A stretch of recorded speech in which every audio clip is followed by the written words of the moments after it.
열왕기하 15장 8절에서 14절 말씀까지만 보도록 하겠습니다. 유다의 왕 아사랴의 제 38년에 여로보암의 아들 스가랴가 사마리아에서 6달 동안 이스라엘을 다스리며 그의 조상들의 행위대로 여호와 보시기에 악을 행하여 이스라엘로 범죄하게 한 느밧의 아들 여로보암의 제에서 떠나지 아니한지라. 야베스의 아들 살룸이 그를 반역하여 백성 앞에서 쳐 죽이고 대신하여 왕이 되니라. 스가랴의 남은 사적은 이스라엘 왕 역대지락에 기록되니라.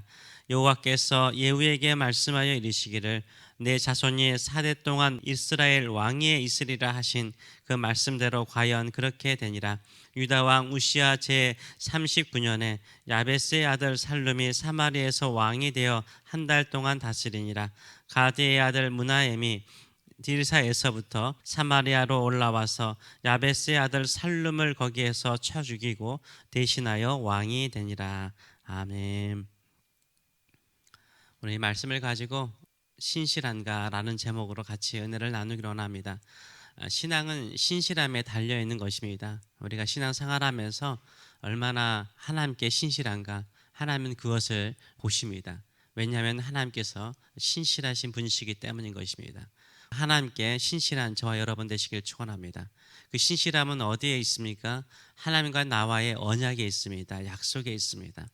내가 하나님을 신실하게 섬기고 믿을 때 하나님이 나의 아버지가 되시고 나의 하나님이 되시고 나의 주님이 되어주셔서 우리의 모든 필요한 것들을 채우시고 우리를 악과 죄악에서 지키실 뿐만 아니라 영생의 삶, 생명의 삶, 그리고 하나님의 뜻을 이루는 거룩한 삶으로 만들어주는 줄 믿습니다. 하나님을 신실하게 섬기시고 믿으시는 저와 여러분 되시길 축원합니다. 우리는 신실하지 못할 때도 많아요. 무너질 때가 많습니다. 바다의 파도처럼 올라갈 때가 있고 내려올 때가 얼마나 많은지 모릅니다. 그럴지라도 파도가 계속해서 해변가로 오듯이 우리는 끝까지 요동치는 삶의 과정 속에서도 하나님께 더 가까이 나가시는, 하나님을 더 깊이 찾으시는 저와 여러분 되시길 축원합니다. 오늘 본문을 보게 되면 북이스라엘 왕, 새 왕이 나와 있습니다. 여로보암 2세 때 이 하나님께서 솔로몬 시대에 주었던 그 영광을요, 여로보암 2세 때 줘요. 그래서 나라가 부강하고 주변을 평정하고 많은 물질적인 부유함을 누리는 시대였습니다. 그리고 난 다음에 갑자기 나라가 요동치고 아시리아에 의해서 멸망을 받는 과정으로 가게 되어 있습니다. 오늘 3명의 왕이 나와 있는데요, 북이스라엘 3명의 왕이 나와 있는데 첫 번째는 아합 왕가를 무너뜨리고 왕이 된 예후 집안의 마지막 왕 스가랴가 나와 있습니다. 이 스가랴는 왕 이름이에요. 선지자 이름이 아닙니다. 왕입니다. 이 북이스라엘 스가랴가 6개월 동안 북이스라엘을 통치합니다. 그리고 그의 신하에 있던 두 번째 살룸이라는 사람이 스가랴를 죽이고 북이스라엘 왕이 돼요. 그런데 몇 개월 통치합니까? 딱 한 달 통치합니다. 딱 한 달 통치하고 난 다음에 이 가드의 아들 무나헴이 다시 반란을 일으켜 가지고 살룸을 죽이고 이스라엘 왕이 됩니다. 매우 혼란스러운 시기라는 것을 우리가 알 수 있죠.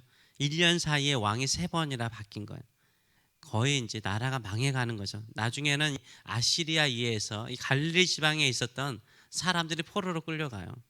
포로로 끌려가서 흩어지는 과정 중에 접어드는 것을 알 수 있습니다. 아무리 화려하게 반세기를 풍요롭게 살더라도 하나님께서 은혜를 거두어 가시면요, 한순간에 무너지는 것을 우리가 알 수 있어요. 이 땅에 세상적인 부요함을 추구하고 그 부요를 얻을지라도요, 하나님께서 은혜를 거두어 가시면 한순간에 무너지는 것을 우리가 우리 주변에서도 볼 수 있습니다. 근데 이 북이스라엘의 3명의 왕의 특징이 뭡니까? 그들의 인생을 평가할 때 꼭 이 말이 나와 있습니다. 9절의 말씀을 보게 되면 그의 조상들의 행위대로 여호와 보시기에 악을 행하여 이스라엘로 범죄하게 한 느밧의 아들 여로보암의 죄에서 떠나지 아니한지라 라고 말하고 있어요. 스가랴에 대한 평가고 또 한 달 통치했던 살룸에 대한 이야기는 아예 안 나오고요. 무나헴에 대한 평가도 18절을 보게 되면 여호와 보시기에 악을 행하여 이스라엘로 범죄하게 한 느밧의 아들 여로보암의 죄에서 평생 떠나지 아니하였더라 라고 나와 있어요. 근데 이 모든 평가들이요, 북이스라엘 모든 왕들에게 해당되는 평가라는 것을 우리는 계속해서 보았어요. 즉 북이스라엘을 멸망하게 한 것은 무엇이었습니까? 느바세 아들 여로보암의 죄, 금송아지를 숭배했던 그 죄악이요, 북이스라엘을 처음에 만들었던 여로보암 1세로부터 망하는 호세아의 왕까지 금송아지 숭배 사상을 떠나지 않는 거예요. 금송아지는 뭐였습니까? 이 당시에 북이스라엘 사람들은요, 지금으로 말하면 하나님의 백성이잖아요. 지금으로 말하면 교회 성도들이에요. 이 북이스라엘 사람들이요, 하나님을 섬기지 않는 게, 여호와 하나님을 섬기지 않는 사람들이 아니에요. 여호와 하나님을 섬기는 사람들이에요. 섬기되 뭘 추구한 거예요? 금송아지 숭배하는 사상을 추구한 거예요. 같이 겸하여서 섬긴 거예요. 금송아지의 출발은 어디에 있습니까? 모세 시대로 돌아가죠. 모세가 시내산에 올라가서 하나님의 말씀을 받으러 올라갔을 때, 하나님의 말씀을 받으러 올라갔을 때 40일 동안 지체합니다. 이때 시내산 밑에 있었던 사람들이 모세가 내려오지 않으니까 저급한 마음에 뭐합니까?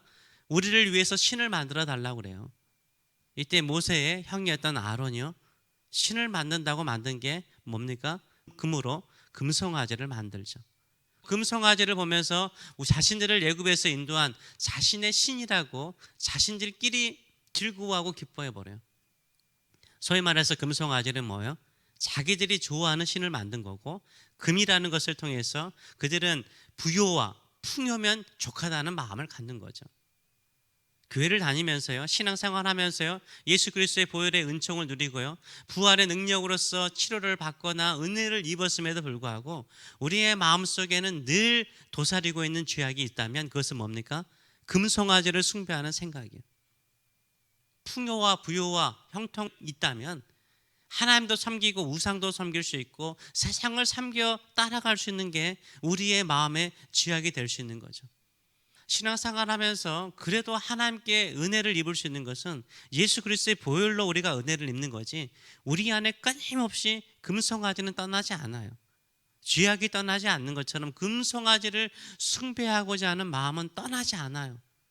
북이스라엘 있는 기간 동안 처음부터 끝까지 금송아지를 섬겼던 그 사상이 북이스라엘 백성들의 마음에 떠나지 않는 것처럼 우리 안에 있을 수 있습니다. 이런 마음을 이길 수 있는 것은 뭘까요? 오직 우리 주 예수 그리스도만을 섬기는 신실한 믿음의 성도 되시는 저와 여러분 되시길 축원합니다.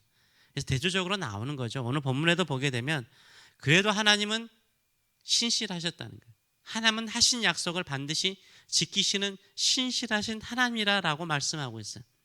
하나님께서 바알과 아세라를 섬겼던 아합 왕조, 이 아합 왕조를 치는데 누구를 사용합니까? 예후를 사용하죠. 예후가 그 일을 잘해요. 그럼에도 불구하고 금송아지는 제거하지 못하죠. 잘하니까 하나님께서 예후에게 약속을 하세요. 4대까지는 북이스라엘 왕의 자리를 내가 주겠다는 거예요. 그 약속을 누가 지키세요? 하나님이 신실하게 지키시고 그 일을 이루었다라고 오늘 본문을 말하고 있습니다. 12절의 말씀을 보게 되면 여호와께서 예후에게 말씀하여 이르시기를 내 자손이 4대 동안 이스라엘 왕위에 있으리라 하신 그 말씀대로 과연 그렇게 되니라 라고 말하고 있어요. 예후의 집안의 모든 후손들이 4대까지 왕들이요, 잘 하나님을 섬기는 건 아니었어요. 그럼에도 불구하고 하나님께서 지키시고 그 은총을 베푸신 것은 뭡니까? 약속을 하셨기 때문인 거죠. 하나님의 신실한 것처럼 우리의 삶에도 신실한 믿음의 자세를 가지고 살아가시는 저와 여러분 되시길 축원합니다. 우리는 얼마나 약속에 신실한지 모르겠어요. 저도 가끔 그 이부자리 생각이라고 그러죠. 이불 속에 들어가면 갑자기 부끄러운 것이 생각나는 것처럼, 부끄러운 것이 갑자기 생각나서 그냥 이불을 더 뒤집어 쓰고 싶을 정도로 부끄러운 생각이 날 때가 있잖아요. 그거 생각할 필요가 없긴 하지만요, 가끔 확 생각이 날 때가 있어요. 부끄러운 생각이 날 때가 있어요. 그 부끄러운 것들이 뭘까요? 신실하지 못한 것. 하나님을 섬기면서 예수 그리스도를 섬기면서 예수 그리스도를 믿고 예수 그리스도를 전하며 예수 그리스도 안에 살겠다라고 결단하고 오직 복음만을 전하고 말씀만을 전하고 기도하면서 목회하겠다라고 결단하면서도요, 끊임없이 내 안에서 찾아오는 이 금송아지 우상 숭배, 풍요와 형통과 성공을 추구하는 내 마음의 욕망이 살아날 때요. 또 그것을 추구했던 그 시간, 그 모습이 내 마음속에 나타날 때 얼마나 부끄러운지 몰라요. 다시 한번 주께서 은혜를 주시고 깨닫게 하시면 결단하셔야 돼요. 하나님이 신실한 것처럼 저도 신실하게 주만 의지하고 주만 바라보고 주께 기도하고 주만 경배하며 주의 뜻을 이루는 인생 되게 하여 주시옵소서. 이렇게 내 자신을 깨끗하게 주의 보혈로 정결하게 하고 주의 은혜를 구하고 주의 뜻을 이루는 우리의 삶, 신실한 믿음의 성도들로 살아가시는 저와 여러분 되시길 축원합니다. 하나님께 신실하면 하나님도 우리에게 신실하세요.